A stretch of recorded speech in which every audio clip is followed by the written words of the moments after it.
It's almost as if this has become a normal part of British politics, that you get an incredible media scrum outside Downing Street waiting to learn if a Prime Minister can no longer support, or the Prime Minister no longer has the support of his or her party. I mean, we've been here so much in recent years. But the fascinating thing is to think, well, this actually isn't that normal at all.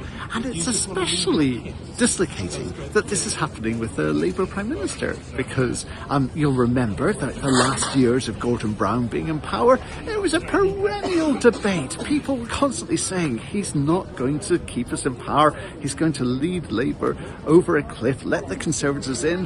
There was constant speculation about whether David Miliband would come and do something spectacular. Well, nothing ever happened. And then during the Ed Miliband years of opposition, again, there was a perennial thing. Opened the Sunday papers, talk of the unhappiness in the ranks, saying this man is not going to deliver a Labour majority. But no, they let him take the party forward into the 2015 election. But here we are, less than 2 years after a genuinely historic landslide, and we're all gathered in position waiting to hear whether a Labour leader, not just a Labour leader, but a Labour Prime Minister, and how often do those come along, is about to be ejected. These are really unusual times. There's going to be journalists and camera crews standing outside Downing Street all day today. But this is just slightly down the road, a couple of minutes walk, and this is the Treasury. This is Rachel Reeves's great fiefdom, one of the true great offices of state. And the Chancellor is going to be spending the day glued not only to the machinations within the Labour Party, but also looking at the markets, looking at any signs that confidence is collapsing, not just within the Labour Party or among the electorate, but in the markets in Britain itself. Because this is exactly the type of chaos that Labour was supposed to put a stop to. You'll remember that during the 2024 election, what was the big promise? It was, we're going to end the turmoil. The grown-ups are going to be back in control. This type of regular chopping and changing of leaders, well, that's going to stop. Well, it's quite evident that the turmoil hasn't stopped. And if there's a sign that Keir Starmer is about to go, well, the immediate question will be who's going to be the next Chancellor, and that is going to become the talk of the bond markets. And we've seen different think tanks from different sides of Labour opinion putting out position papers on how the economy should be rewired. It's clear that there's a massive appetite for change in a country where growth has somehow disappeared. But that is not necessarily going to be what the markets want to hear. They want to make sure that British debt is still something that's safe to buy. So the scene is set for great recrimination. And if Labour do actually trigger a bout of market turmoil, well, Britons have very, very fresh memories from the aftermath of Liz Truss's budget of exactly what that is like. And we know that the Conservatives, despite Rishi Sunak's best efforts, did not recover their reputation for economic competence anywhere near in time for the 2024 election. Well, 2029 may seem a long way, and it's August 2029 is the latest possible date that you can have another general election. But if the chaos in Labour leads to chaos in Britain, right at the moment, post the Iran crisis, that we could be heading into another and perhaps even far more painful cost of living crisis, I don't think the British electorate are going to be in a forgiving mood.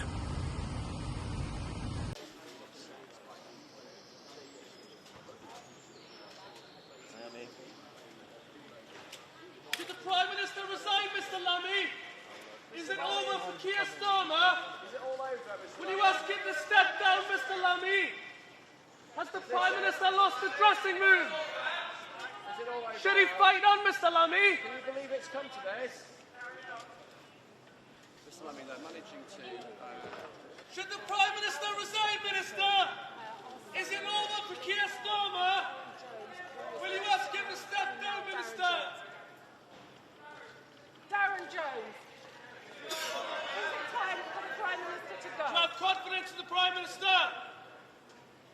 Well, smiling and tight-lipped, but Darren Jones is one of the key allies of the Prime Minister. Over for Keir Starmer? Will you ask the Prime Minister to step down, Minister? I expect they're all going to be very tight-lipped, keeping their powder dry. No, but somebody who's been very quiet is the Health Secretary, Wes Streeting.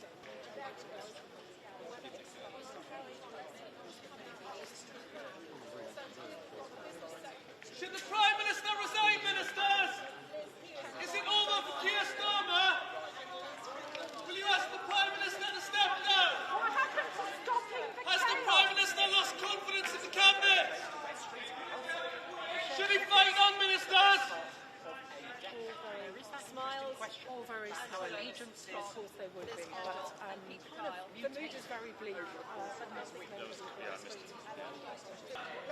Has the Prime Minister lost the dressing room, Minister?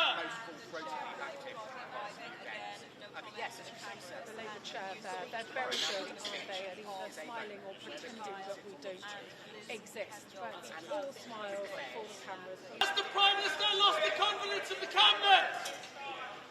Steve Reid, again smiling, but he is one of the Prime Minister's key cheerleaders. Should the Prime Minister resign, Minister? Is it over for Keir Starmer? Should he fight on, Minister? Should the Prime Minister resign?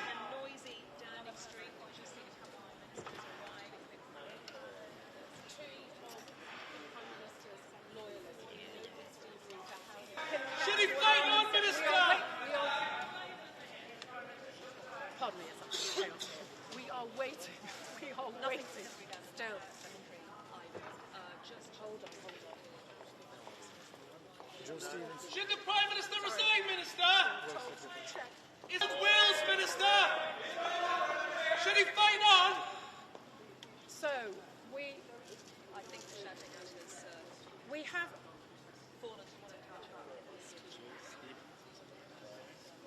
yes, we don't know about John Healey. There are mixed reports. Minister, Wes Streeting, do you want to be Prime Minister? Wes Streeting, are you measuring the curtains? Do you want the case to the matter, Mr. Streeting?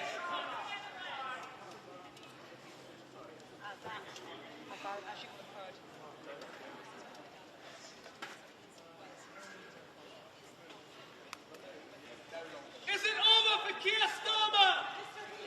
Will you ask the Prime Minister to resign, Mr. Healey? Do you have confidence in the Prime Minister? Should he fight on, Minister? don't want to.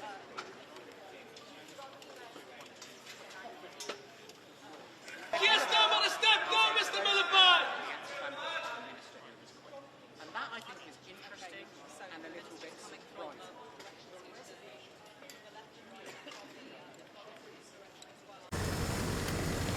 Minister, should the Prime Minister resign? Should the Prime Minister resign? Morning. Thank you. The Morning. ambassador of Islamic regime is openly recruiting terrorists in UK. And they've been proscribed as terrorists.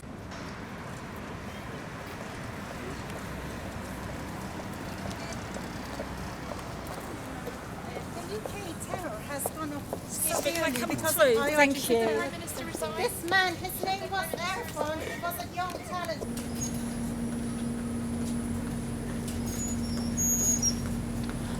Good morning, Minister. Should the PM resign? Should How the many PM more resign? Iranians have to die before UK government